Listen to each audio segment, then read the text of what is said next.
Narinig niyo na ba ang balita? Isang malakas na lindol, 7.7 magnitude, ang tumama sa Thailand at Myanmar. Maraming tao ang namatay at napakarami ang nawalan ng tahanan. Isa talaga itong napakalaking sakuna.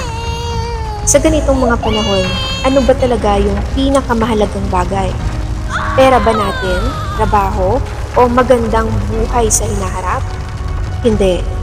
Ang pinakamahalagang bagay ngayon ay ang ating kaligtasan at proteksyon mula sa Diyos. Paano nga ba natin makakamtan ang proteksyon ng Diyos? Kung babalikan natin ang kwento ng mga taga Nineveh, muntik na silang mapuksa dahil sa kanilang kasamaan. Pero nung nagpakumbaba sila, nagsisi at hinanap ang Diyos, hindi sila winasak, bagkus ay pinagpakitaan sila ng awa. Sabi sa Biblia, mangagsisi kayo sapagkat malapit na ang kaharian ng langit.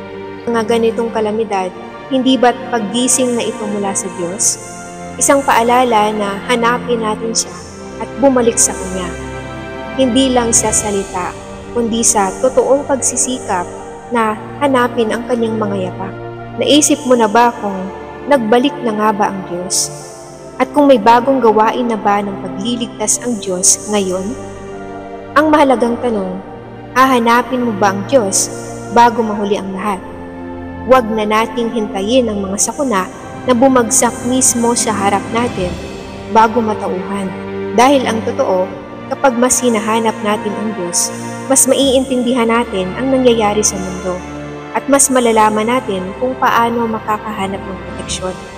Hindi lang para sa atin, kundi para rin sa mga mahal natin sa buhay. Mga kapatid, handa ka bang hanapin ang katotohanan at tanggapin ang proteksyon ng Diyos?